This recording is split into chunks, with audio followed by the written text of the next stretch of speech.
Hello, how's it going? So it's been a while, a little bit of a minute since I have recorded one of these, and I don't know exactly what to talk about, but I had the idea to talk about haters, like people who spew hate, because I feel like I find myself around people who are very hateful quite often, and there's an art to navigating these situations. There's an art to navigating without losing your mind.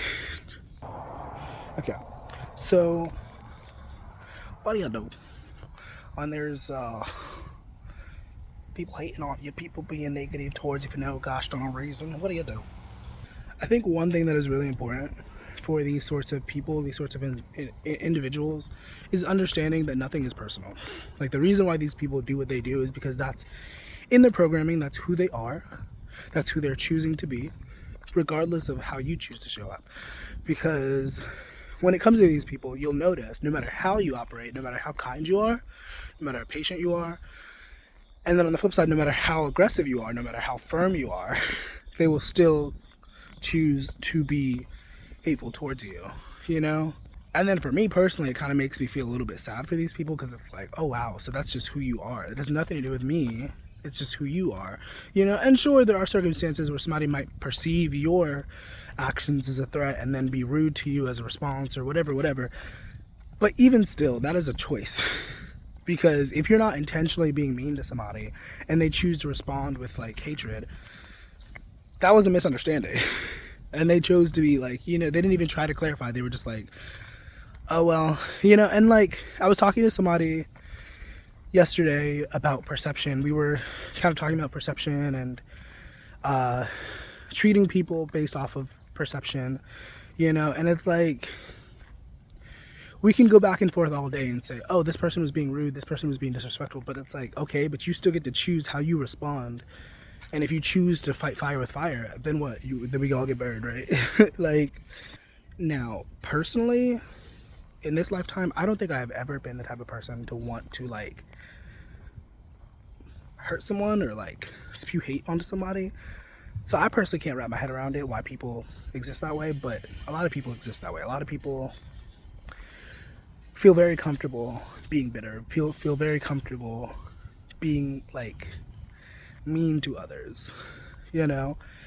And when you're not that type of person, it takes a lot of patience, it takes a lot of thick skin to not allow that to like get to you, you know. Because, and like, you probably have heard it before, a lot of people will say like, that's exactly what they want. They want you to be angry, they want you to be bitter, and they want you to like stoop down to their level.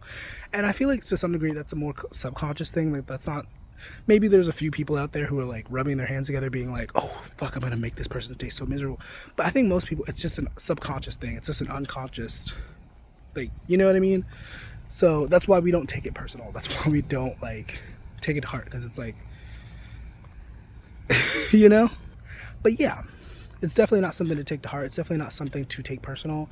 And I've talked to many people about this, like the four agreements, and a lot of people have a hard, if I could speak, a lot of people have a hard time with the don't take anything personal, because it's like, how am I not supposed to take it personal?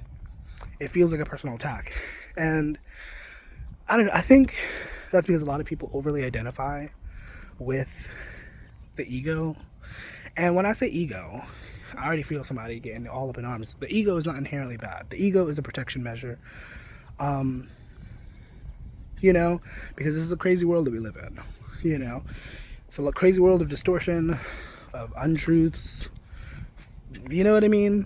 And so the ego helps us to not be dissolved in that right away.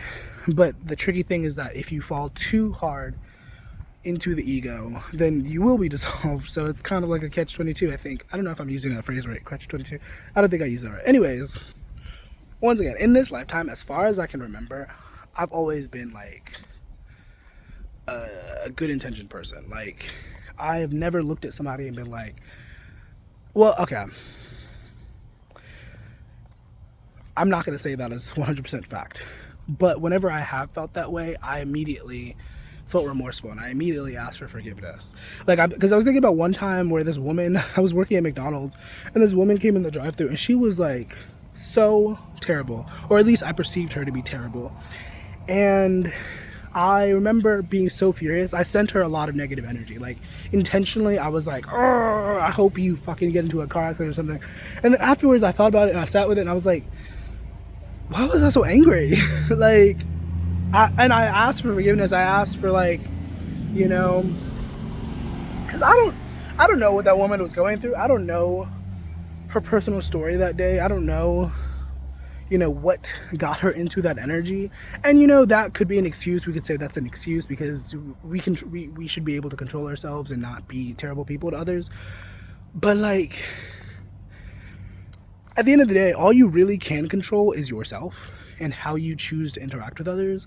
And so if somebody is not meeting you with respect, not meeting you with dignity, not meeting you with grace, you can totally just respond accordingly. That's a choice. But notice how I said it's a choice. Like, it is a choice. And as much as we like to be like, oh, well, you know, it's a choice.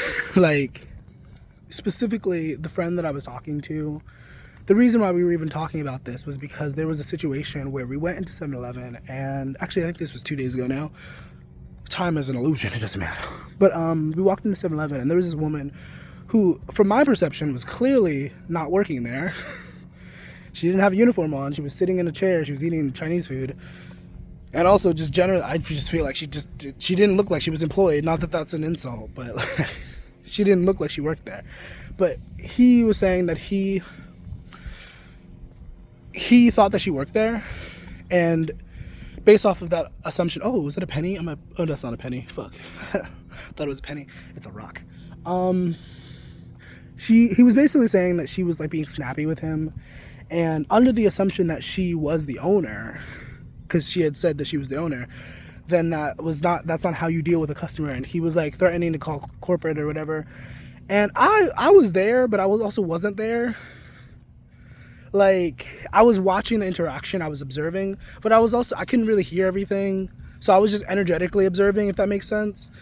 And then at some point I walked away because I felt it escalating, and I was like, I feel like my energy is not helping the situation, so I'm gonna walk away. Not thinking that, I didn't think it was gonna turn into a fight. There was that paranoid thought in the back of my head. It was like, is this about to be a fight? And I'm like, no, obviously not. This is not that type of person. Like, the friend that I'm talking about is not the type of person to get into a physical altercation, as far as I'm aware. But that was the sort of energy, and I was like, okay. And then afterwards, he was very upset, and I was like, what's wrong? Like, I was hesitant to ask because I felt like it was just a perception thing. I felt like it was just like a big misunderstanding. And I don't know, like, the moral of the thing was that, like, you know, she chose to be however she was. She chose to be sarcastic. She chose to be silly. And maybe it didn't come off that way, but that's how she chose to show up. And I was trying to suggest to my friend, because he's a Christian. I'm not a Christian. I'm very spiritual. I'm not a Christian, though. But I was raised Christian, but I'm not a Christian. And I was suggesting to him, like, the Christian way to handle it was with compassion and maybe not trying to, like, get her in trouble, you know, like, because then it turned out she didn't even work there. So it was like, well, you know, now you know she's homeless. And it's like, if you think to snitch on her, then it's like, okay, well, you know, and it's like, at the end of the day, however anybody chooses to, like, show up is how they choose to show up. Like, I'm not here to be like, oh, you need to act this way or you need to behave this way. It's just a suggestion. You know, and the suggestion is to have more compassion. The suggestion is to have more patience and to try to understand where people are coming from. There was another situation that he was kind of going through where he has a roommate who's apparently very drunk and belligerent. And I've witnessed this roommate, so I could attest to that. I don't mean to say apparently as if what he's saying isn't true, but I also pointed it out to him that every time I witnessed him interact with this roommate, it was always very hostile. There was a lot of aggression, you know. And one of the times he was, like, standing up for me, I told him that I felt like he was being, like, a little bit rude, and he like threatened to beat him up or something. And that didn't really fly with me. I'm not that type of person. Like, I'm not, like, don't fight in my honor. Like, that's, unless it's truly, truly necessary, and I didn't think it was necessary in that moment. And so I pointed out, I was like, you know, because he was talking about how he was being so belligerent and, like, how everybody in the house was just, like, fed up with him. And he was basically saying he was going to call the landlord and try to get him kicked out or whatever. And like, given the information that he's a drunk, and I understand that most drunk people, most alcoholics are in deep pain, I was like, do you really think that's the appropriate thing to just try to get him kicked out? And it's like, if that's what you think, sure. But like, I was just offering the idea of compassion. And like, one thing I'll say, as a person who comes from the family that they come from, compassion and understanding is not always the easiest thing to do when somebody else is not also embodying that energy. You know what I mean? Like, it is very difficult to meet somebody with care and compassion where they do not also hold that energy, but that doesn't mean you shouldn't try. That doesn't mean you shouldn't try to be sympathetic. You know what I mean? Also, I don't know, I feel like this part is all over the place. I feel like he's gonna watch this, and so I feel like he's pulling on my energy low-key. The reason why I mentioned the hostility thing is because he had made it a point to say that they tried to talk to him, they tried to like have an intervention thingy, and I quite frankly did not buy that, because once again, every time I saw them interact, it was very hostile. And sure, maybe it was compounded, sure, maybe it was warranted, but like, we go back to, we have a choice. Every time you interact with somebody, there is a choice. And sure, you might be feeling a lot of feelings, sure, you might be really angry, sure, you might be really upset at the person that you're dealing with, but that there's still a choice there.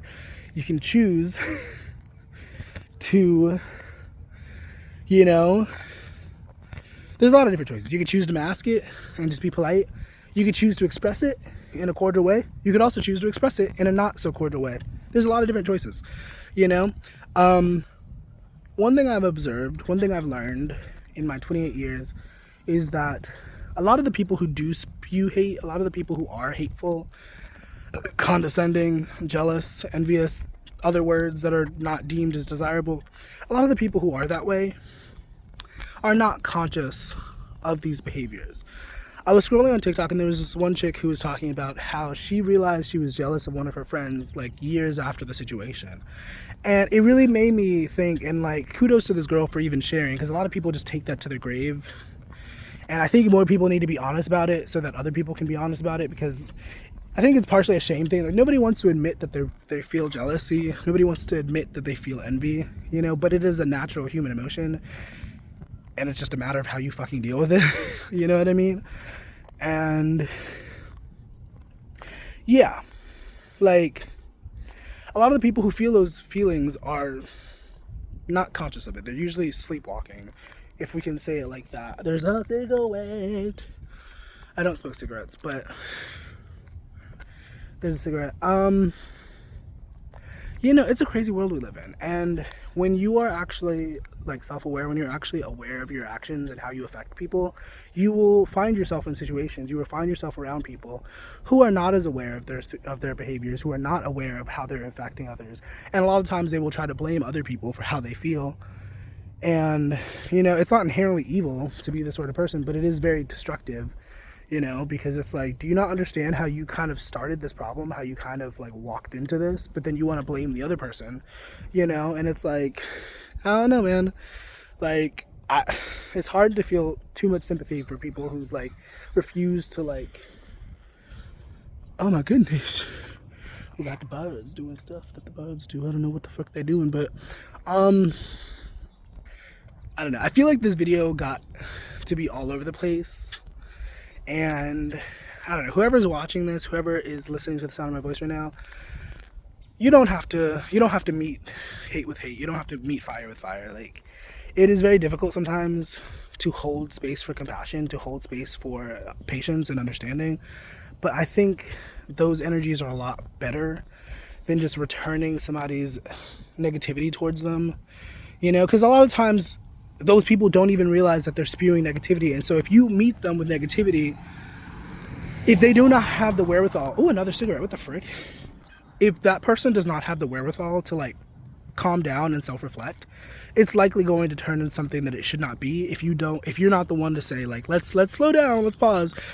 Because once again, these people, it's like an illusion. It's like a, whatever you want to call it, like a spell. I don't know. Like, a lot of people don't really truly see themselves accurately. Like, I made a TikTok about this yesterday. A lot of people want to be the villain. A lot of people want to be the good guy, but don't actually do the work. I was going to say don't want to do the work, but just generally don't do the work to actually be a good person, which is sacrificial. A lot of it, the work, it's like standing up for people that can't stand up for themselves, putting yourself on the front line, you know, stuff like that. Like, that's what it takes to be a hero, to be a good guy. And a lot of people don't do the work to actually achieve that. And it's like, I don't know how you can look at yourself as a good guy. You ain't doing shit to be a good guy. Like, you actually kind of terrorizing people, you know. But yeah, closing messages. You're doing great. You're doing a lot better than you think you are. And I'm sorry that there are people who are sending you hate, who are giving you a hard time. But you're doing really good. Watching this video, if you're watching this video, I think you're in the right step, okay? So keep doing what you're doing. Remember to take some deep breaths. Maybe stretch a little. And also, please remember to stay hydrated. Take care of yourself. Deuces.